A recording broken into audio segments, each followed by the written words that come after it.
Hola, bienvenidos, muy buenas tardes a otras charlas con café. Y bueno, pues hoy vamos a platicar con Rosa Beltrán, esta catedrática y también esta escritora.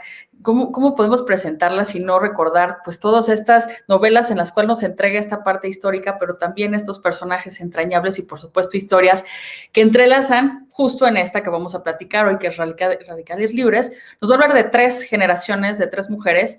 Y para quienes están haciendo ya relaciones con estas cuestiones de nutrición de radicales libres, no tiene nada que ver. Se refiere más bien a esa forma de ser libres, de ser radicales al oponernos a lo que ya está establecido y ejercer nuestro derecho a la libertad. Así que me da mucho gusto darle la más cordial bienvenida a Rosa Beltrán aquí a Charlas con Café. ¿Cómo estás, Rosa? Hola Giselle, contenta de estar charlando contigo y con tu público.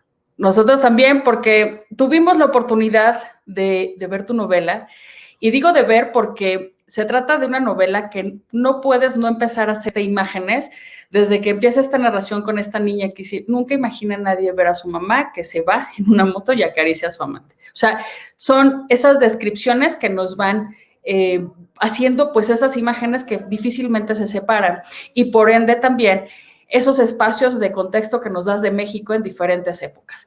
Me gustaría saber, Rosa, cómo decides tener un texto muy vigente en donde todos estamos hoy pues con esta nostalgia, con esta retrospectiva, con esta recuperación de nuestra memoria y quizás de nuestra memoria desde que somos infantes y tenemos los mejores recuerdos o los peores, pero aún así eso nos hace hoy entender por qué somos lo que somos, porque sin ese contexto, sin ese antecedente, no lo seríamos así. Así que platiquemos un poco la construcción de la novela, de estos tres personajes que me parecen importantes y que incluso te puedes llegar a identificar sin importar tu edad, que eso también es importante mencionarlo. Yo creo que a todos la pandemia, entre otras muchas cosas que nos va dejando porque no ha terminado, eh, está la experiencia de mirar hacia atrás. No necesariamente hacer un alto, lo pensé cómo formularlo, porque se habla de que hemos hecho un alto y la verdad es que no, que hemos buscado maneras de seguir trabajando, ya sea en Zoom, saliendo esporádicamente, etcétera, pero como el ritmo ha cambiado, entonces también el ritmo mental y emocional es otro. Yo siempre he pensado que para leer no son suficientes los 20 minutos al día que proponen ciertas campañas de lectura. Es un estado de la mente y un estado espiritual el que se necesita para poder entrar en las historias, en los libros, un estado emocional. Y en el caso de Radicales Libres, aunque yo tenía buena parte de esta historia pensada, no sabía cómo contarla, cómo narrarla, no tenía el tono. Y cuando no tienes el tono, prácticamente no tienes nada. La pandemia me hizo en muchos momentos, y me sigue haciendo, reflexionar, mirar hacia atrás, hacerme la pregunta de cómo llegamos hasta aquí, cómo llegamos a este diálogo común que estamos teniendo ahora todos en todo el mundo al mismo tiempo, pero también cómo llegamos nosotros como país a ser este México que no se parece al de los 70, 80, 90, que va narrando la novela. Necesitaba un punto de partida, por supuesto, y necesitaba que aunque la novela fuera cronológica, ese punto de partida fuera el motor de la historia, un enigma que te hace preguntarte algo que es trascendente en tu vida. En el caso de la protagonista, al ver que su madre se va en una Harley Davidson abrazada de la cintura de su amante, eh, la convierte desde ese momento en una suerte de detective, de Sherlock Holmes, como ella dice, que se va a preguntar en qué momento nació esa semilla, se fraguó ese deseo en la madre, de lo que después ella va a entender como el uso libre de su cuerpo, como una rebeldía, como una forma distinta de maternidad, porque la novela habla también de las maternidades, no de la maternidad, no existe una sola forma de maternar, ¿no? Y como dices, es una imagen muy gráfica, sí, sí lo es. Y, y la novela toda está construida también a partir de escenas, aunque es muy narrativa y en apariencia es muy suave la narración y te va conduciendo de un acontecimiento a otro, hay en el fondo de esas imágenes y de esa narrativa algo muy oscuro que también van a descubrir los lectores y que tiene que ver con formas solapadas del machismo que hemos normalizado y que han ido cambiando a lo largo de la historia, pero también con formas de relacionarnos que respondían cada una de ellas a un periodo distinto de la historia. Porque fíjate que los grandes acontecimientos de fuera, que se escriben con H mayúscula, nos impactan en nuestra vida privada de tal manera que nos hacen relacionarnos de forma distinta con los demás, pero también con nuestro entorno. Sí hay una mirada nostálgica, por supuesto. Yo creo que todos la tenemos con la pandemia. Cuando pensamos en el mundo que se fue y que no va a volver, porque ya no somos los mismos. Pero también cuando pensamos en otro país, no importa la edad que tengas, en el país de tu infancia, que ya no se parece, ni siquiera tu calle se parece a la calle en la que naciste. Y a esos otros espacios que en el caso de la joven de esta novela eran emblemáticos, qué sé yo, el Denis de Insurgentes, el Exacto. convoy con las motocicletas y las mesas afuera, en un gran espacio como un parque, todo eso que ya es impensable en una ciudad como esta, está imbuido de nostalgia porque acompaña también su despertar erótico, su despertar a la sexualidad. Creo que esto se ha escrito mucho en la novela desde los hombres, pero no desde las mujeres. Y nuestros ritos de iniciación y nuestros mitos y nuestra sexualidad es muy distinta. Ahora también recuperas, como también lo estás mencionando, esta historia, ¿no? Desde el movimiento del 68, hablas también de un México que sí es lejano al que hoy tenemos, pero también un México que ha cambiado, ha evolucionado a otra cosa, justo por estos acontecimientos emblemáticos, de poder hablar desde si existía algún tipo de voz para las mujeres, si podíamos incluso hablar de esta primera manifestación, que también me gusta porque hablas de movimientos mundiales, globales, y luego te bajas a México. Entonces, hablemos un poco de estos eventos que tú consideraste, sabemos que están desde la ficción, pero que consideraste clave para poder, pues, darle esa fuerza a tus personajes. Y por supuesto, cuando haces esas relaciones, pues termina uno diciendo, claro, digo, yo nací en el 79, pero hay cosas que aunque tú ahorita mencionabas, pues sí, alguien te las platicaba o has visto fotos, ¿no? También de tus tíos, de tus papás o incluso tus abuelos y ya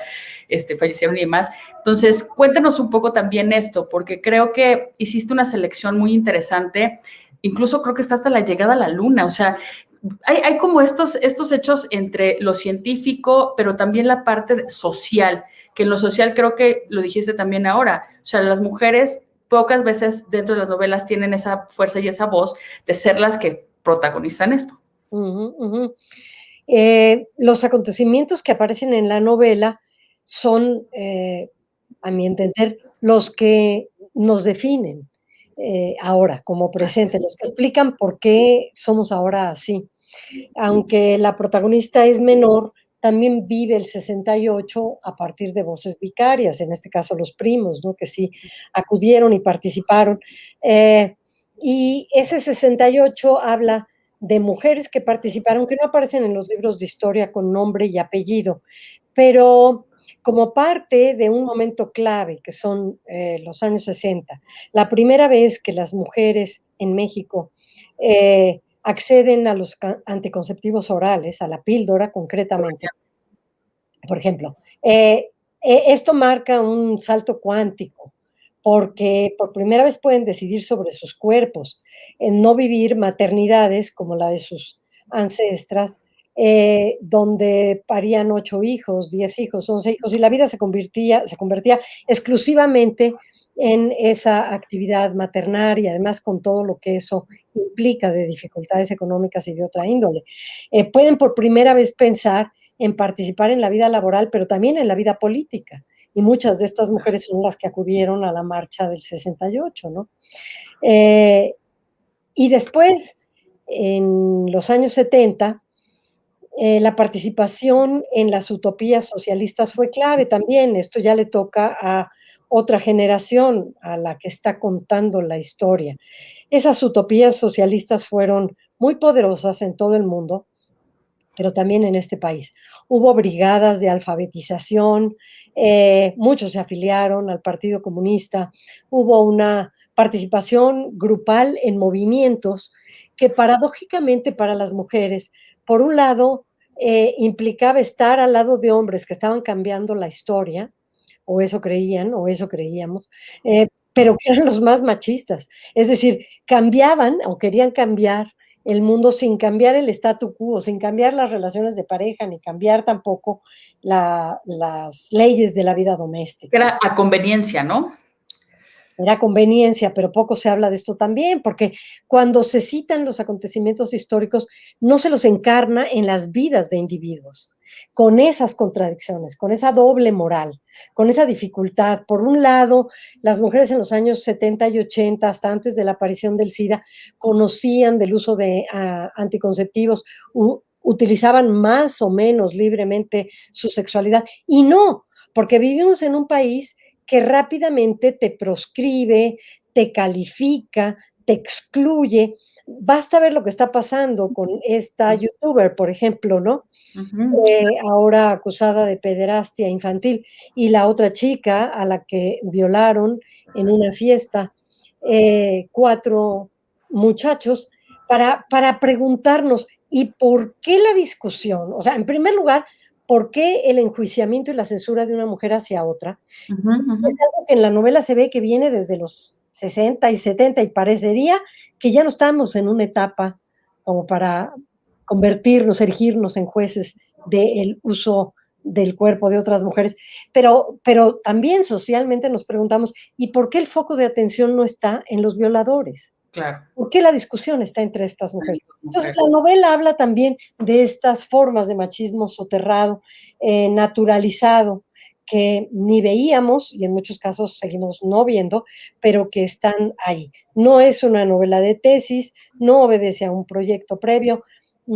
Sí hay la intención de contar todos esos años, pero es que al contarnos el paquete viene completo, ¿no? Claro. Ujú. Ahora, pensando en los personajes, sí nos gustaría también conocer si en esta construcción también hay un poco de ese estereotipo de mujer. ¿Y por qué digo estereotipo, Rosa? Porque de pronto, hoy tu caso, el mío, podemos acceder a una educación superior, podemos acceder a un puesto que cualquier varón, o sea, que el género hoy no es algo que está a discusión, hoy pudiera. Sin embargo, hay cosas que quizás ya si te pones a detalle en sueldo, ¿no? En condiciones y demás, ya ves que empiezan las diferencias. Ujú. Entonces, ¿qué es lo que también construyes con cada una para hacer estas mujeres que sí puedan tener esta empatía con las mujeres reales y en México, que no es la realidad de todas las mujeres en México? No, eh, estas mujeres desde luego pertenecen a la clase media, a pesar de que la madre con la que abre la novela no fue a la escuela, ¿no? Es escolarizada de otra manera, pero sí, desde luego habla de un grupo de privilegio. El país es muchos países. Pensar que hay en este momento en México niñas que son vendidas en la Sierra de Guerrero o de Oaxaca y que valen menos conforme más escolaridad tienen, nos hace darnos cuenta de por qué la educación y la cultura no son lujos, por qué son bienes de primera necesidad, hacen que sobrevivamos, y en el caso de estas niñas con mucho mayor razón. Pero en el caso de otras mujeres, las que accedimos a la educación, que fue en efecto una de las demandas feministas también de los años 60 y 70, poder ir a la universidad, y en muchos casos de nosotras fuimos la primera en nuestra genealogía que accedió a la universidad. Esto ya les da una perspectiva distinta, pero no quiere decir que por ir a la universidad no estés también sujeta a los prejuicios sociales, a un tratamiento fuera que de todas maneras sí va a diferenciar el hecho de que seas hombre o mujer. Claro que hay más mujeres ahora que han accedido a cargos públicos, eso es obvio, si lo pensamos en términos de número, pero como dices tú, muchas de esas mujeres que también trabajan siguen llevando la doble y triple jornada, y ni hablar ahora de la pandemia. La carga mayor está todavía recargada en esas mujeres que son las que acompañan a sus hijos a tener clases a través de las vías telemáticas y sin embargo se parten para ir a la otra pantalla o se comparten la pantalla y dejan de usar la licuadora para no hacer ruido, etcétera. Sigue siendo muy distinta la vida de unos y de otras. Pero insisto, esta novela tiene una intención como más cercana a la novela del siglo XIX, a la novela sentimental de la que yo vengo como género.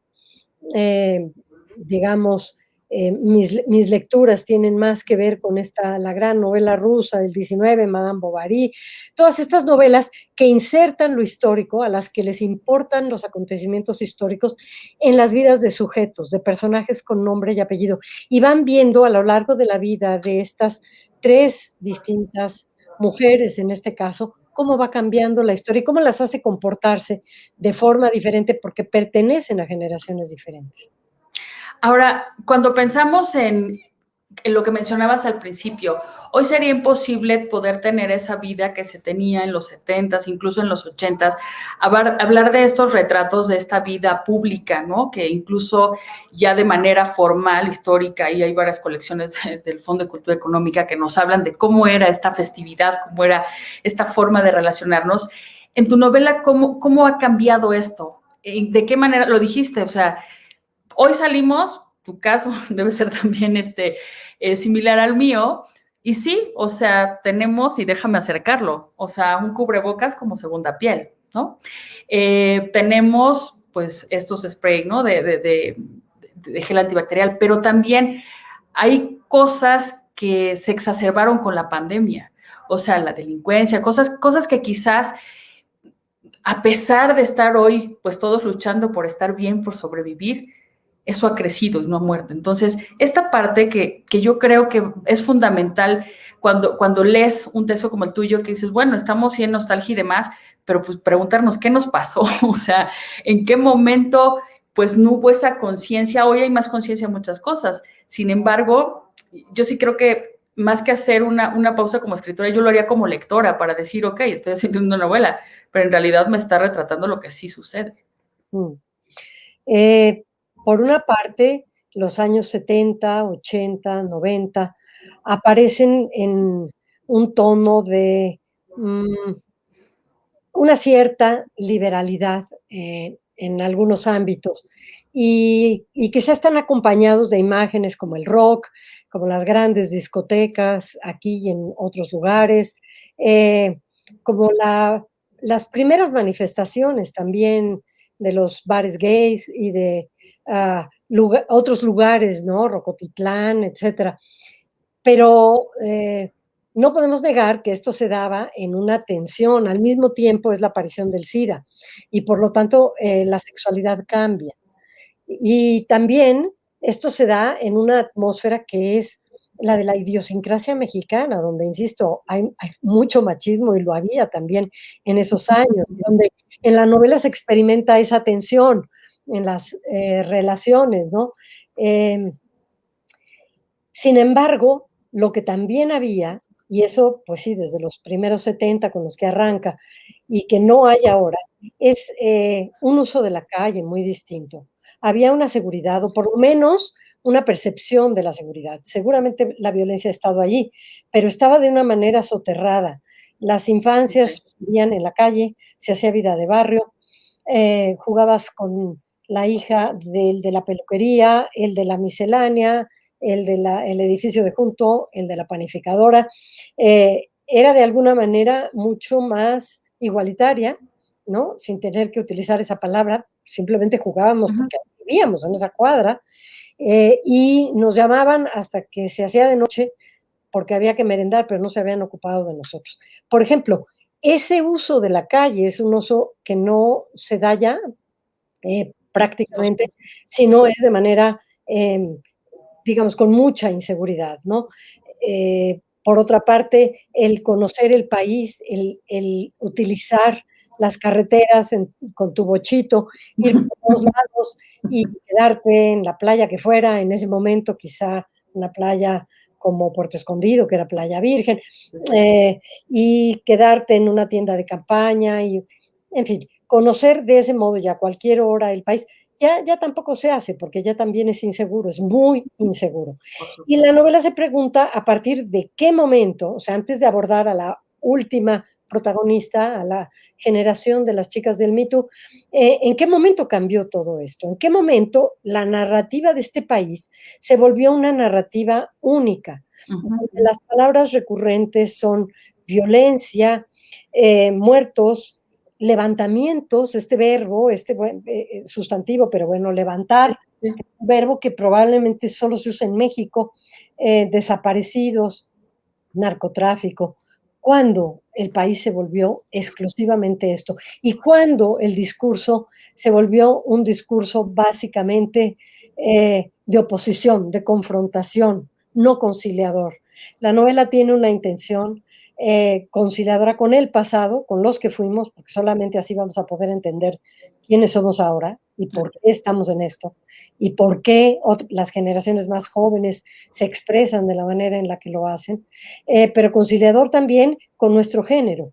El feminismo no nació ahora con las más jóvenes, el feminismo nació desde el siglo XIX con las primeras sufragistas y ha ido teniendo distintas manifestaciones, pero con las más jóvenes, con las chicas del Me Too, ha cobrado un lenguaje distinto en el que hay un reclamo común de todas las mujeres a pensar ni una más, nunca más, no se puede así. O llegamos todas vivas o no llega ninguna, ¿no? Por Ah, este discurso que ahora se ve como intransigente y novedoso tiene una explicación, tiene toda esa explicación por detrás.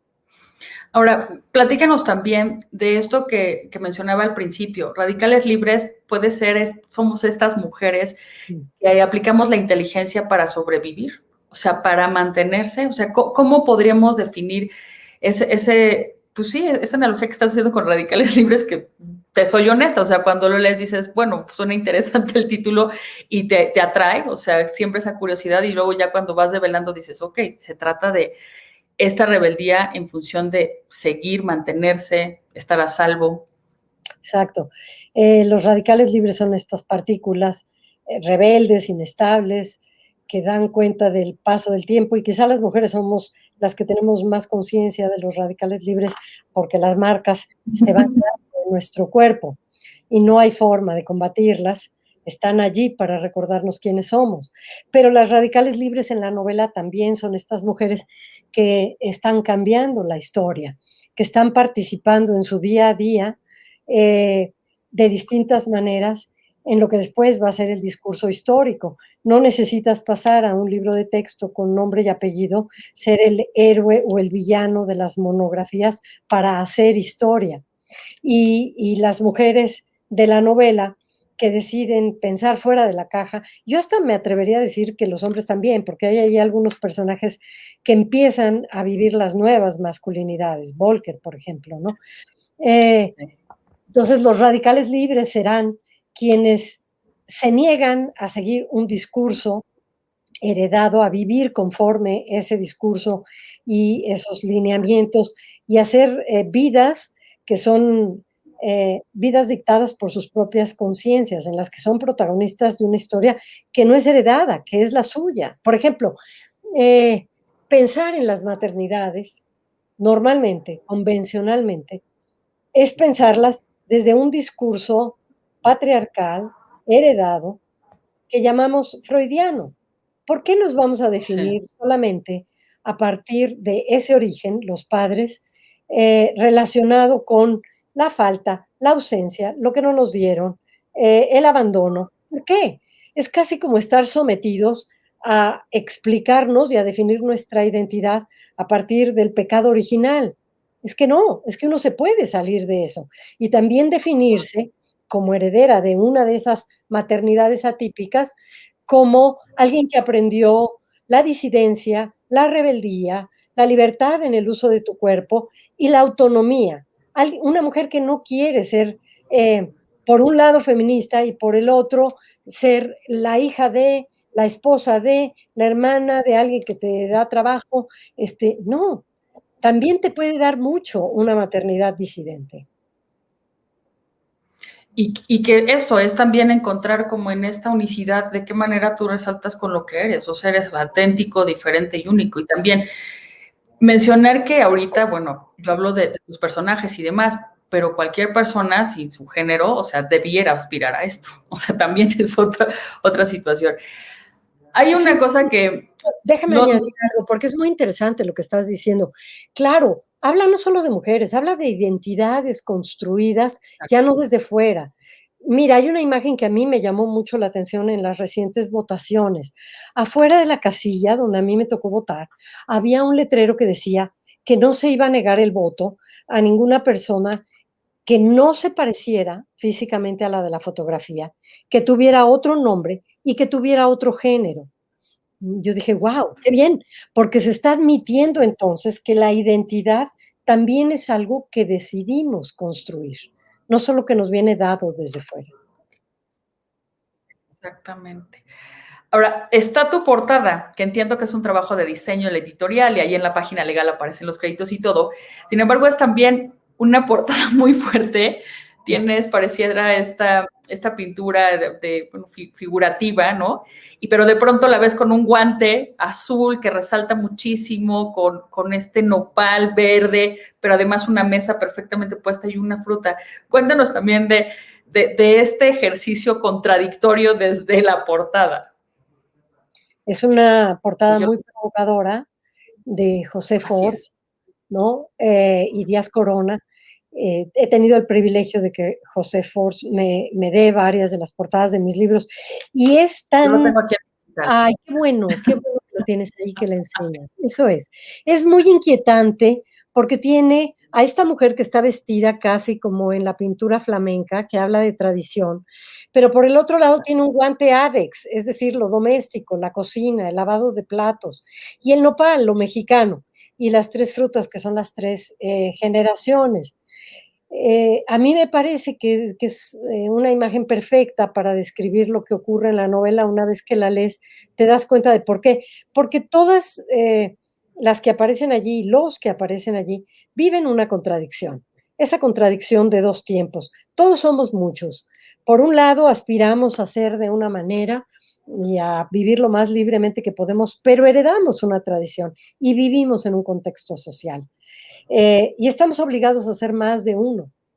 Siempre nos encarnamos en distintos personajes. La propia protagonista que narra la historia, una vez que la madre se va, decide en una, digamos, un acto de voluntad que se va a convertir en su madre, ¿no? Hay una suerte de acto performativo, porque en la medida en que sea esa madre, que la pueda recordar y que la pueda representar, entonces no estará sola, no se habrá ido esa madre, ¿no? Y yo creo que esto es lo que nos pasa a todos, en realidad, en la vida.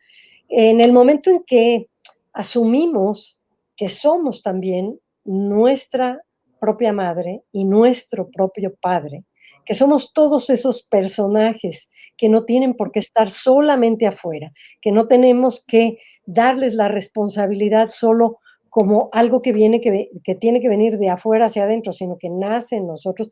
En esa medida, vivimos todas esas voces contradictorias, es cierto, somos el doctor Jekyll y Mr. Hyde y hay que encontrar cómo las conciliamos, pero también vivimos identidades múltiples, no unívocas. Y esto también nos permite transitar de manera mucho más libre.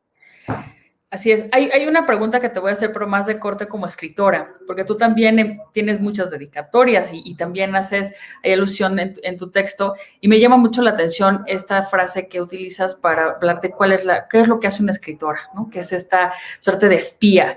Platícame un poco de esa definición y cómo tú ejerces este trabajo de investigación, pero con esta óptica de ser espía. Sí, voy a parafrasear la cita que ahí aparece, que es de Anne Sexton, que dice: "Toda escritora es esencialmente una espía". Así es. Todo escritor, escritora, se dedica a observar minuciosamente y a leer el subtexto, a leer entre líneas. Todos como lectores, hasta que no aprendemos a leer entre líneas, realmente no estamos leyendo, porque la literatura habla de eso que está hablando, pero también de algo más, de algo que está oscuro y que nosotros, como detectives, vamos a desvelar, pero también como espías. Es decir, husmear en las vidas ajenas nos hace comprender a, a la especie a la que pertenecemos, ¿no? Lo que en el 19 se llamaba el alma humana, acercarnos a tocar el alma humana. Si no nos convertimos en espías en ese sentido, pasamos por la vida superficialmente y entonces generalizamos. Hablamos de las mujeres eh, y de la mujer como si fueran una sola cosa. No, no es cierto, ¿no?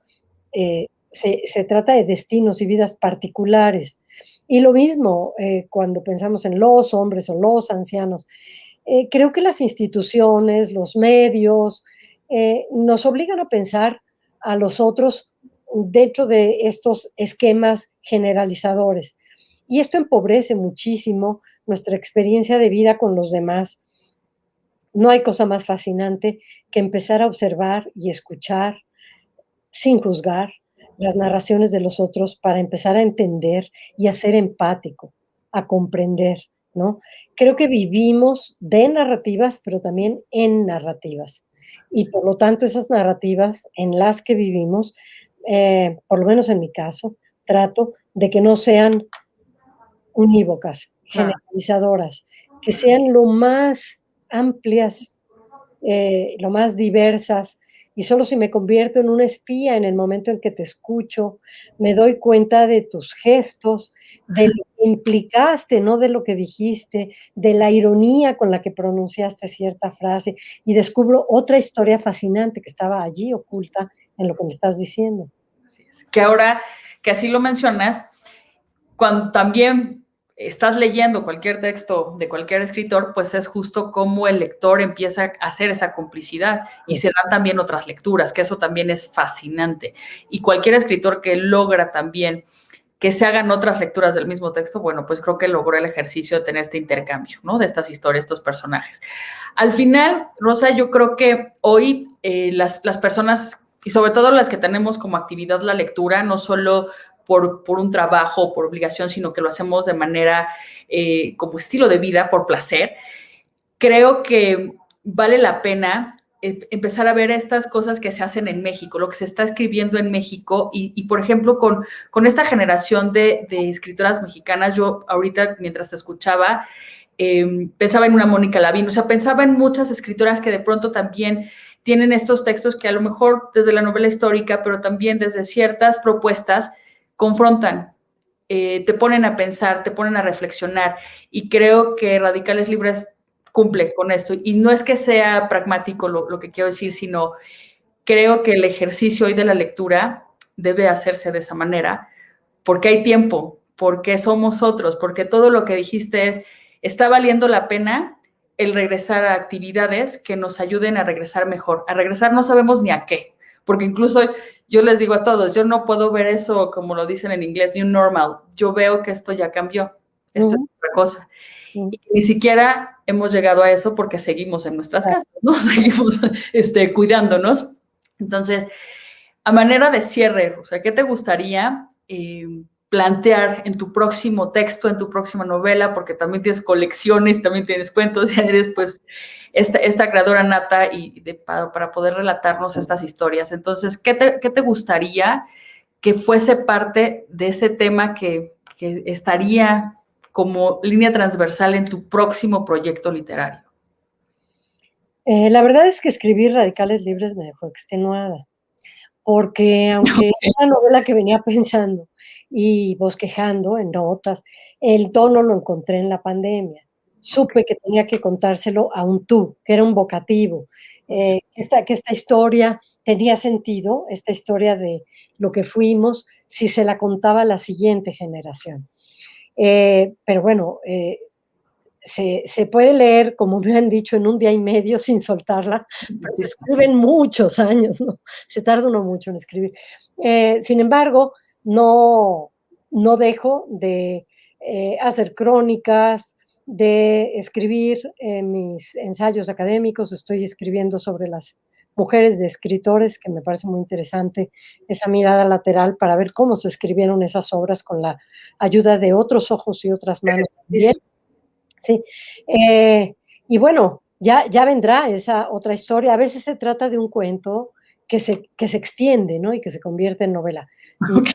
No sé, lo único que sí sé, esto sí lo tengo muy, muy claro, es que esta novela, Radicales Libres, está muy anclada en el cuerpo, que el cuerpo de las mujeres está muy presente en distintas etapas.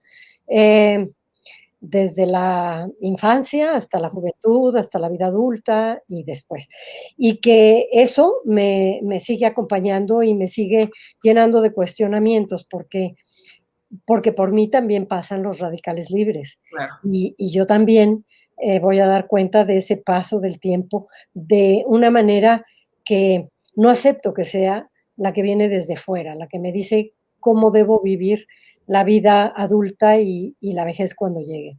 Así es. Pues te agradecemos muchísimo, Rosal, que hayas estado esta tarde con Charlas con Café y que no sea la última vez que podamos Ay, conversar no. contigo. No, y lo hagamos en tercera dimensión con un café de por medio. Por De favor, verdad, en te lo serio, suplico. traía muchas ganas. Pues Pues suerte y saludos a todos y a cuidarnos. así es. Muchísimas gracias. Vamos a dejar todos tus datos y redes sociales sobre los comentarios para que puedan también comentarte, ¿no? Y quienes ya leyeron la novela, pues también podamos hacer esta conversación. Y por supuesto, los datos para quien quiera adquirir el libro, que puede ser en digital o también en versión física. Ah, me Muchas encantará, gracias. está en Alfaguara y yo leo los tweets, me encanta, sí. Sí, veo que eres muy activa en tus redes. Bueno, Muchas gracias. gracias a ti. Hasta luego. Hasta luego. Pues muchas gracias también a todos los que se conectaron y que como cada jueves nos acompañan. Mi nombre es Gisela Escalante y fue un placer haber estado con ustedes.